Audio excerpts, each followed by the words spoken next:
La Biblia, el libro donde encontrarás respuestas a tus interrogantes, luz en medio de la oscuridad y esperanza para una vida mejor. Aquí comienza Biblia Fácil. Y qué alegría saludarte, mi querido amigo y amiga que está sintonizando a esta hora la radio. Ya comenzó tu programa Biblia Fácil, es un programa de estudio bíblico y qué alegría que puedas estar allí sintonizando el programa. Yo estoy aquí con Biblia en mano y con compañía de Aileen para poder juntos hoy comentar sobre un capítulo más del libro de Apocalipsis. Grande abrazo para ti, bienvenido y bienvenida Aileen. Pastor Joel, muchísimas gracias, qué gusto saludarlos amigos que nos están acompañando a esta hora, gracias por estar en sintonía, estamos listos para una vez más abrir la palabra de Dios. Así es, Aileen, y recordamos a nuestros amigos que nosotros tenemos un regalo para todos ustedes. Se trata del curso bíblico Biblia Fácil Apocalipsis, Aileen. Así es, Pastor Joel, amigos, yo lo tengo aquí en mis manos en este momento, este hermosísimo material a todo color. Este es el material que estamos estudiando en esta temporada de Biblia Fácil Apocalipsis. Y este material puede ser tuyo, es un regalo de nuevo tiempo para ti. Tú puedes solicitarlo en este preciso momento de forma totalmente gratuita. Todo lo que tienes que hacer es enviarnos ahora un mensaje a nuestro WhatsApp más 5512 9810 1460. Te repito una vez más 5512 9810 1460. Envíanos ahora mismo tu pedido y nosotros te enviaremos esta revista y es totalmente gratis. Además, como siempre, te invitamos para poder participar de un culto especial de adoración para ti y toda tu familia en una iglesia adventista del séptimo día. Si no conoces alguna, aquí Aileen te da una dirección. Así es, esta dirección es muy fácil de recordar, así que anótala muy bien. Encuentreunaiglesia.com, todo junto por cierto, encuentreunaiglesia.com. Allí podrás ver cuál es la iglesia adventista del séptimo día que te queda más cerquita a tu casa. Y no te olvides, te estaremos esperando con los brazos abiertos. El capítulo 10 de Apocalipsis es una profecía entre paréntesis. Resulta que aparece entre la sexta y la séptima trompeta. ¿Mas por qué interrumpe? Porque este capítulo habla sobre un misterioso librito que fue tomado de la mano de un ángel que cuando Juan lo comió era dulce y finalmente amargó. ¿De qué se trata? ¿Cuál es este misterioso libro que finalmente primero es dulce y luego amarga? Entonces vamos a situarnos en el capítulo 10 de Apocalipsis y para poder hacer nuestro estudio vamos a hacer una oración. Querido Dios, gracias por esta linda oportunidad que tenemos de abrir tu palabra junto a nuestros amigos que ahora mismo están sintonizando el programa. Gracias porque en nuestra libertad separamos este momento para que nuestros ojos puedan llevarnos o para que a través de tu palabra podamos ver cómo la profecía tuvo un cumplimiento exacto en la historia y nuestros ojos puedan abrirse a estas verdades maravillosas que tienes para nosotros. Danos tu bendición, que tu Santo Espíritu pueda ser nuestro Maestro, en el nombre de Jesús. Amén. 7 respuestas a 7 preguntas en 7 minutos. Así comenzamos este segmento para una vez más aclarar nuestras dudas a la luz de la palabra de Dios. Yo veo que el Pastor Joel ya está con Biblia en mano y tú también en tu casa donde te encuentres puedes estar con Biblia en mano. Pastor Joel, vamos a comenzar como usted había ya mencionado, leyendo el capítulo 10 del libro de Apocalipsis. Y precisamente el apóstol Juan ve una escena, él ve un ángel. ¿Qué es lo que él ve? ¿Quién era este ángel? ¿Será que nos puede contar un poquito más? Sí, Aileen, y para ello vamos a leer el versículo 1 y el versículo 2 del capítulo 10. Dice, vi descender del cielo otro ángel fuerte. Es decir, este ángel no es el mismo de los otros que ya Juan vio en visión, porque tenía envuelto o estaba envuelto en una nube con el arco iris sobre su cabeza, su rostro era como el sol, sus pies como columnas de fuego, tenía en su mano un librito abierto, puso su pie derecho sobre el mar y el izquierdo sobre la tierra. Clamó con gran voz como ruge un león, y cuando hubo clamado, 7 truenos emitieron voces. Es interesante lo que Juan contempla aquí mientras él está en la isla de Patmos. Dice que él ve un ángel poderoso. ese título de ángel poderoso que desciende sobre una nube, recordemos que en la Biblia, las nubes siempre se asocian a Jesús. Él vendrá en las nubes y cuando aparece alguien envuelto en nube, a menudo se refiere a Jesús. Además dice que tiene el arco iris, y ya vimos eso en el capítulo 3, que el arco iris también está allí en el trono donde Dios está, que significa la justicia y la gracia de Jesús. Recordemos que la primera referencia del arco iris lo encontramos en Génesis, cuando Dios hace una promesa para Noé que nunca más iba a castigar la tierra con agua. Entonces, si esto representa la misericordia y la justicia de Dios, que es la base de su gobierno, si es que este ángel poderoso está envuelto en una nube, entonces vamos a concluir aquí que ese ángel poderoso no es un ser creado, sino es el creador. Porque aquí presenta incluso características de Jesús que ya fueron mostradas en el capítulo 1. Entonces, Aileen, ¿qué cosa es lo que ve Juan? Es esta escena de un ángel poderoso envuelto en nubes. ¿Quién es ese ángel todopoderoso? Aquí está haciendo representación al propio Jesucristo. Al propio Jesucristo, impresionante. El apóstol Juan va describiendo esta escena. ¿Y qué es lo que él ve que tiene el ángel en su mano? Y parece también una escena un poco solemne porque incluso el ángel hace un juramento. Exactamente. Ahora, mira, el versículo 2 dice que tenía en su mano un librito abierto y puso su pie derecho sobre el mar y el izquierdo sobre la tierra. Para poder entender de qué trata esta profecía, tenemos que ver el libro de Daniel, capítulo 12, y allí vamos a encontrar cómo Dios ordena a Daniel que pueda cerrar un libro. Fíjate aquí, el capítulo 12, versículo 4, dice: tú, Daniel, cierra las palabras, sella este libro hasta el tiempo del fin. Muchos correrán de aquí para allá y la ciencia aumentará. Muy bien. Ahora, uniendo estos dos textos, nosotros vamos a descifrar de qué se trata esta visión que tiene Juan. Dice que el ángel tiene un librito abierto en su mano. Cuando Daniel recibió su última visión, se le dio la instrucción de cerrar, de sellar, pero no para siempre, sino hasta el tiempo del fin. Entonces, ¿de qué cosa está tratando?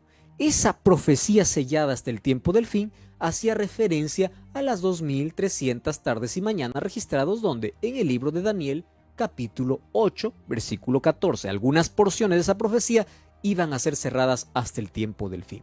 Quiere decir que cuando este ángel aparece con el librito abierto, aquel libro de Daniel que fue cerrado ahora se abre.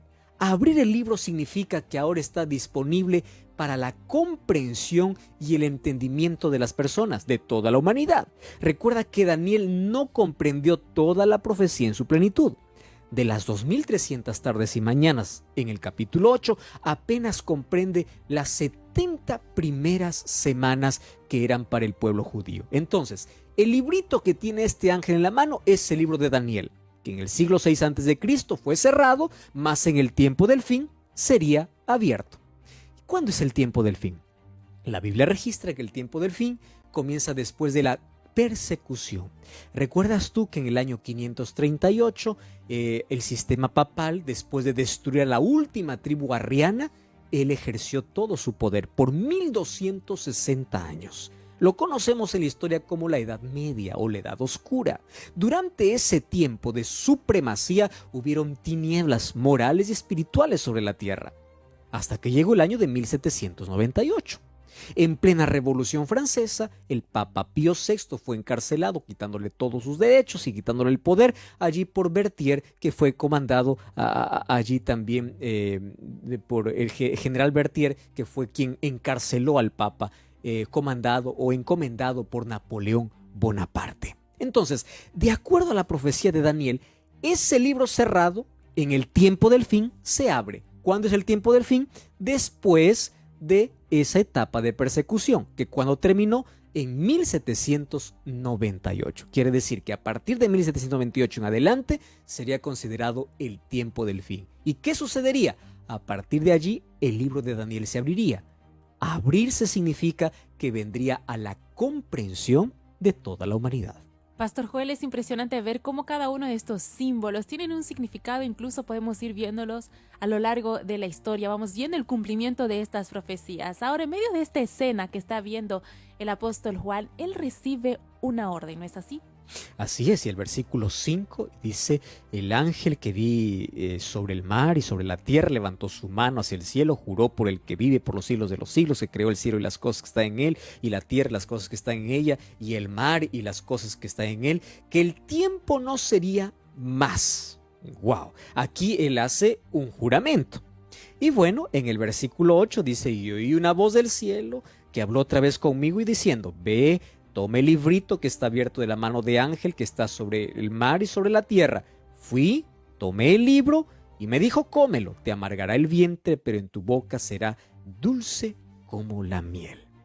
Es interesante que aquí hace un juramento este ángel todopoderoso, decimos que es Cristo por el título que tiene.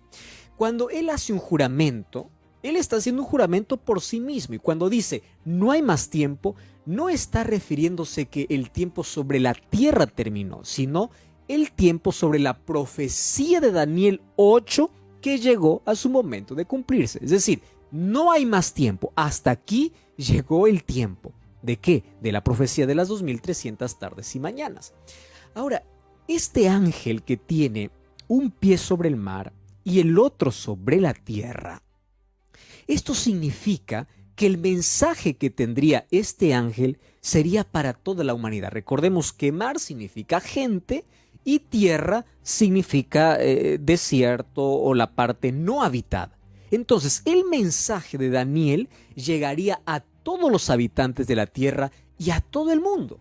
¿Y cómo llegaría? Significa que después de 1798, Dios levantaría un movimiento mundial.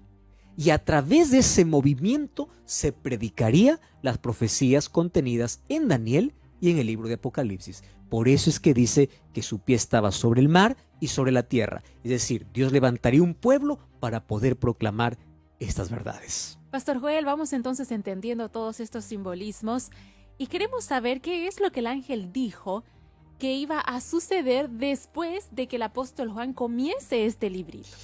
Y es interesante porque imagínate, esto es una visión, no es algo literal, no es que Juan recibió un libro literal y lo comió, es una visión que él tiene. Versículo 9 dice: fui donde el ángel diciendo toma o que me diera el librito, y él me dijo: toma y cómelo, te amargará el vientre, pero en tu boca será dulce como la miel. ¿En qué momento de la historia acontece eso? Fíjate, recordemos que el libro que se abre es el libro de Daniel. Hubieron muchos estudiosos de la Biblia en diferentes lugares del mundo que empezaron a estudiar el libro de Daniel y llegaron a la conclusión de que la profecía de los 2300 años se refería a la venida de Jesús. Entonces hubo un despertar. ¿Y cuándo se cumplió esa profecía? El 22 de octubre de 1844. Este mensaje llegó a ser tan agradable, llegó a ser dulce como la miel para todos aquellos que comían. Comer significa absorber, entender. Todo aquel que escuchaba este mensaje quedaba fascinado. ¿Por qué? Porque se trataba del regreso de Jesús. Sin embargo, nosotros vemos a través de la historia que Jesús no vino en 1844. Por eso es que dice que el mensaje primero fue dulce, pero luego amargó. ¿Por qué amargó? Porque hubo una grande decepción. Pastor Joel, queremos saber un poco más al respecto. ¿Qué representa precisamente esta experiencia amarga, dulce que vivió el apóstol Juan? Excelente. Vamos a Apocalipsis capítulo 10, versículo 10, y dice así: tomé el librito de la mano del ángel y lo comí. En mi boca era dulce como la miel, pero cuando hube ya comido, amargó mi vientre. Ahora, fíjate qué sucedió. Los acontecimientos del siglo XVIII y comienzos del siglo XIX llamaron la atención a la humanidad. ¿Qué cosa aconteció al finalizar el siglo XVIII y comenzar el siglo XIX? Recordemos algunas cosas. En Lisboa ocurrió el mayor terremoto de la historia. ¿Cuándo ocurrió? El 1 de noviembre de 1755. El 19 de mayo de 1780, ¿Qué cosa pasó? Estrellas o meteoritos cayeron del cielo, se oscureció el sol, se conoce en la historia como el día oscuro, el día negro. En 1798 el Papa Pío VI fue encarcelado. El 13 de noviembre de 1833 meteoritos cayeron del cielo. Es decir, todos estos acontecimientos llevaron a un despertar, a una curiosidad, como hoy cuando acontece cada cierta epidemia, cada cierta cosa, por ahí algunos empiezan a analizar y dicen, bueno, están viviendo en algún tiempo diferente. Solo que estos hombres fueron a la Biblia y se encontraron con una profecía. ¿Qué profecía? La profecía de Daniel. Recordemos que Daniel era un libro cerrado y en el tiempo del fin sería un libro abierto. Entonces, ¿qué cosa sucedió? Cuando entendieron la profecía de los 2300 años, ¿sabes qué cosa es lo que aconteció? Ellos dijeron así, todas estas cosas es una alerta de que Jesús está volviendo. Y empezaron a hacer los cálculos. Apareció allí Guillermo Miller junto con un hombre llamado Samuel Snow. Y allí dijeron, estas 2300 tardes y mañanas se refiere a la venida de Jesús, tomando como texto base de que la tierra sería purificada. Y dieron con una fecha porque ellos tradujeron el equivalente del calendario hebreo al calendario gregoriano, con el cual incluso hasta hoy nosotros nos movemos. Y ellos se dieron cuenta que la fecha exacta era el 22 de octubre de 1844.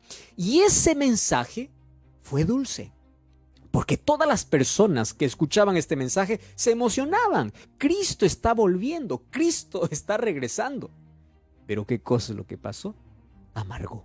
Amargó tanto, porque toda la gente esperó el 22 de octubre, pero Jesús no llegó.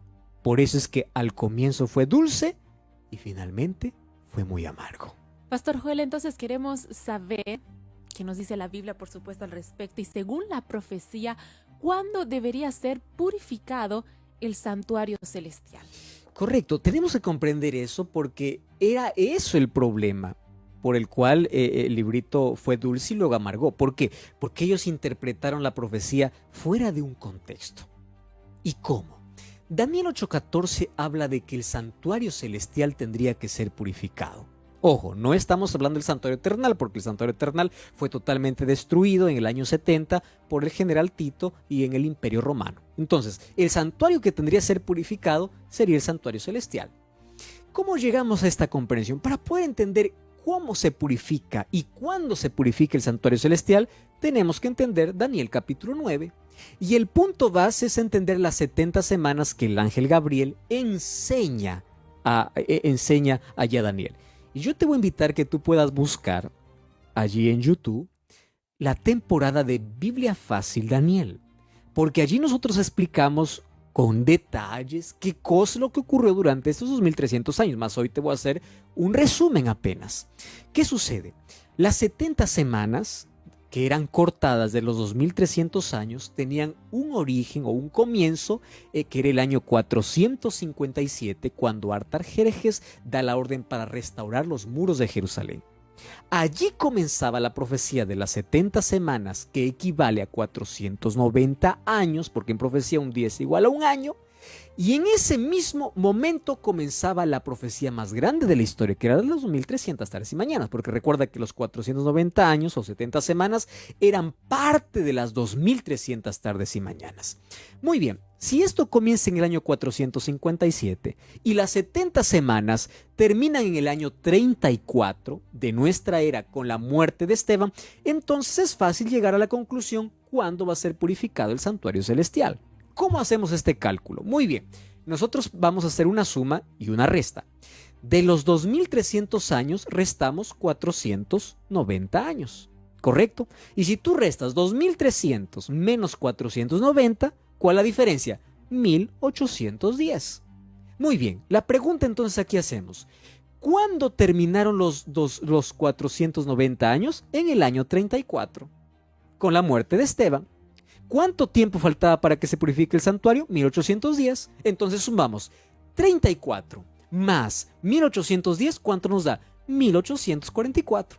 Si nosotros tenemos la fecha de origen, es fácil llegar a la fecha final. Si comenzó el año 457, sumamos 2300 años y llegamos a 1844. Entonces, cuando Guillermo Miller y Samuel Snow colocan esa fecha, ellos descuidan ese detalle. No es que Jesús vendría a la tierra, sino que Jesús comenzaría una obra de juicio, una obra de purificación en el santuario celestial. Eso es lo que aconteció en el cielo. Entonces, la fecha era correcta, pero el evento equivocado. Correcta porque en el cielo se comenzaría una obra de juicio. Equivocado porque esa fecha Jesús no vendría a la tierra, sino Jesús asumiría una nueva función en el santuario celestial. Pastor Joel, me quedé pensando en que usted mencionó, bueno, precisamente en esta época, en 1844, estaban estos líderes que precisamente estaban intentando interpretar lo que Dios quería decirles a través de su palabra. Guillermo Miller, como usted mencionó, en esta época se llamaba los Milleritas. Milleritas. A los que seguían precisamente. Exactamente. Los que seguían este evangelio. Enseñanza, la enseñanza que estaba dando es. Guillermo Miller. Entonces me quedé pensando, ¿qué es lo que realmente ellos creían entonces que sería la purificación del santuario? Exactamente, es una muy buena pregunta. Entonces, ¿por qué es que Guillermo Miller comenzó a predicar que Jesús vendría en 1844? Porque ellos tomaron algunos textos de la Biblia, por ejemplo, Hechos 17:31, Mateo 25:31, ellos llegaron a la conclusión así. Purificación del santuario. ¿Qué santuario pensaron ellos? Seguramente ese santuario sería la tierra. Y es por eso que ellos llegaron a la conclusión de que la tierra iba a ser purificada. Solo que cuando vamos al libro de Segunda de Pedro, capítulo 3, versículo 7, vemos que la tierra será purificada con fuego. Y la purificación que está hablando Daniel 8:14 no estaba hablando de ese tipo de purificación. Está hablando de una purificación que acontecería en el cielo. Y ahí puedes tú preguntar y puedes decir, pastor, pero el cielo no necesita ser purificado. El cielo es un lugar perfecto, hay santidad. Sí, para eso tenemos que comprender que aquí en la tierra había una vez al año, se realizaba la purificación del santuario, que era el 10º día del 7º mes de Tishri, que era para el mes de los judíos. Ahora, eso mismo acontecería en el cielo. Pero ¿cómo va a acontecer en el cielo una purificación del santuario? El asunto es que en el cielo hoy no hay contaminación por el pecado. Pero ¿qué cosa necesita purificarse? Los registros de pecado. Cada vez que nosotros pecamos, Dios nos perdona, pero quedan nuestros registros de pecado. Esos registros tienen que ser eliminados. En eso consiste la purificación del santuario. Los registros de todo pecador arrepentido finalmente tendrá que ser eliminado para siempre. Y para eso se tiene que abrir una obra de juicio, que eso comenzó justamente en 1844. Entonces, pastor, amplíenos un poquito más al respecto, porque si entonces ellos creían, y según los cálculos que habían hecho, que Jesús iba a venir el 22 de octubre de 844, ¿qué fue entonces lo que sucedió ese día en la profecía? Ok, ¿qué cosa es lo que aconteció ese día? Ellos dieron con la fecha exacta el evento equivocado. ¿Qué cosa sucedió? Lo siguiente. Después que Jesús resucitó y se fue al cielo, el libro de Hebreos dice que entró al santuario, Hebreos capítulo 8, para hacer una obra de intercesión. El apóstol Pablo diría, Él es nuestro único mediador, Él es nuestro único intercesor. ¿Correcto? Entonces, presta atención. Jesús iniciaría en el cielo una obra de intercesión, solo que su obra de intercesión estaría dividida en dos fases. Primero, una obra de intercesión y la segunda, una obra de intercesión y juicio. ¿Qué cosa es lo que sucedió exactamente entonces en 1844? Jesús comienza la obra de purificación del santuario con una obra de juicio. Porque para entender eso tenemos que ver qué cosa sucedía aquí en la tierra cuando se purificaba el santuario. Era un día de juicio, era un día de perdón, era un día de arrepentimiento. Entonces, ese día Jesús pasaría del lugar santo al lugar santísimo para que Jesús pueda tener una nueva función sumo sacerdotal. Y a partir de 1844, ¿qué cosa es lo que iba a pasar aquí? El pueblo de Dios o todas las personas pasarían por un juicio. ¿Por qué por un juicio? En ese juicio se determina quién se salva y quién se pierde. ¿Recuerdas que Jesús habló que seremos juzgados por nuestras palabras, seremos juzgados por nuestras acciones? Entonces, el 22 de octubre de 1844, en el cielo comienza la obra de juicio. Además, Recordemos que en Apocalipsis capítulo 10, versículo 11 dice, es necesario que profetices otra vez. Después de este grande chasco, cuando dice que el librito amargó o el mensaje amargó, cuando dice necesario que profetice otra vez, significa que Dios levantó en ese tiempo una iglesia, levantó un movimiento, levantó un pueblo para poder restaurar todas las verdades que fueron pisoteadas durante 1260 años. Ese pueblo que nació después de 1844, que esperaba la venida de Jesús, hoy se llama Iglesia Adventista del Séptimo Día. Fue levantada para poder predicar un mensaje que no es popular. Si tú te das cuenta, no es un mensaje común. Se habla de juicio, se habla del ministerio intercesor de Cristo, se habla de cosas que en otro lugar no se escucha. Y eso no significa que aquellos que pertenecen a este pueblo están seguros de su salvación, no. Pero Dios lo levantó para restaurar las verdades, porque la tradición estaba por encima de la palabra de Dios. Y a partir de allí Dios tiene un pueblo visible y un pueblo invisible. ¿Cuál es el pueblo visible? El pueblo que Dios levantó en ese tiempo, hasta ahora y hasta su venida, para poder restaurar las verdades que durante 1260 años habían estado escondidas. ¿Y cuál es el pueblo invisible? Aquellos que están en todas las denominaciones, en todas las iglesias, pero son fieles, sinceros de Dios, que cuando entiendan la verdad, un día se unirán para formar un solo pueblo. Entonces, hoy yo quiero hablarte a ti que estás sintonizando este programa o viendo este programa allí a través de una red social. Mi querido amigo y amiga, nosotros estamos viviendo un momento muy solemne de la historia.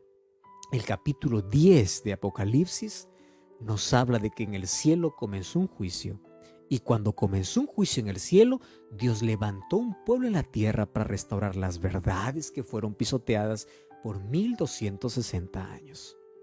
Ya te diste cuenta que hay muchas iglesias que son formadas porque tienen peleas entre ellos, porque se dividen.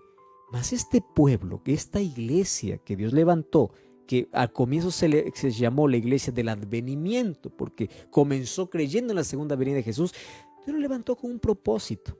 Y como resultado de una profecía que estaba descrito ya en la palabra de Dios. Por eso hoy yo te voy a hacer dos invitaciones.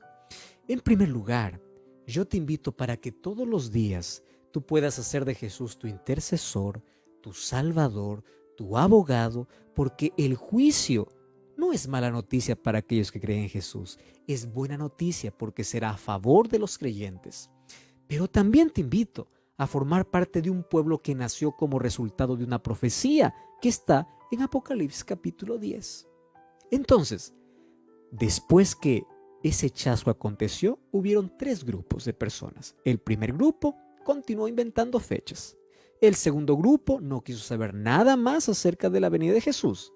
Y del tercer grupo nació esta iglesia, la Iglesia Adventista del Séptimo Día. ¿Qué significa adventista? Adventista significa aquel que vive esperando a Jesús. ¿Por qué del séptimo día?